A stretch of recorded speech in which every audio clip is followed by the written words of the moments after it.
शहरातील gel corner ते अपना corner रस्त्यावरील शनी मंदिर जवळ नवीन बांधलेला पूल खचला, नागरिकांनी केली तीव्र नाराजगी व्यक्त। परभणी शहरातील जेल कॉर्नर ते अपना कॉर्नर कडे जाणाऱ्या रस्त्याचे काम सुरू आहे। या रस्त्यावर शनी मंदिर जवळ नालीवर बांधण्यात आलेला नवीन पूल खचल्याने कामाच्या गुणवत्तेवर नागरिकांनी तीव्र नाराजगी व्यक्त करत सदर काम अत्यंत निकृष्ट दर्जाचे झाले असल्याची तक्रार करत सार्वजनिक बांधकाम विभागाच्या अधिकाऱ्यांनी याकडे लक्ष देऊन सदर रस्त्याचे आणि रस्त्यावरील पुलाचे गुणवत्तापूर्ण काम करून घ्यावे अशी मागणी नागरिकांनी आज बुधवार 6 ऑगस्ट रोजी दुपारी 1 वाजता केली आहे। जय हिंद, जय किसान। मी गोविंद उत्तमराव गिरी, जिल्हाध्यक्ष स्वराज इंडिया। जे परभणी शहरातील मुख्य रस्ते आहेत, महापालिकेनं वर्ग केले PWD कडे, त्या सर्व रस्त्यांचं काम अत्यंत संथगतीने चालू आहे। त्यातल्या त्यात जेल कॉर्नर ते अपना कॉर्नरचा शनी मंदिर समोरचा भागाचा आपण कामाचा निकृष्ट दर्जा बघितला। नवीन बांधलेला पुलाच्या नाल्यावरच्या ढापा पडलेल्या आहेत आणि तिथं रेड सिग्नल म्हणून लाल झेंडे दाखवण्यात आलेले आहेत।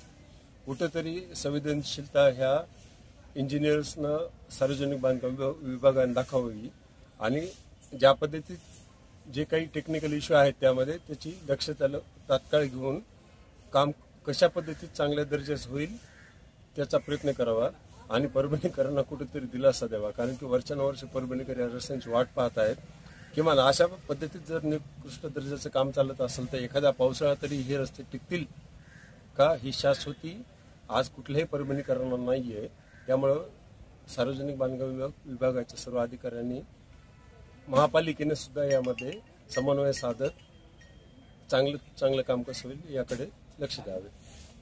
परभणी शहरातील काही दिवसापासून जेल कॉर्नर ते अपना कॉर्नर हा जो रस्ता आहे याचे बांधकाम चालू आहे आणि कुठं कुठं असे काही त्याच्यावर पूल बांधलेले आहेत नाल्याचे।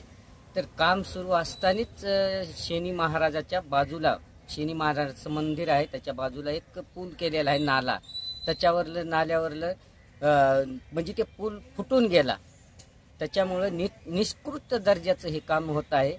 तर बांधकाम विभागानं याच्याकडे लक्ष देऊन संबंधित जे काम कोणी करीत असेल त्याच्यावर कारवाई करून योग्य ते चांगले रस्ते करून द्यावेत ही विनंती।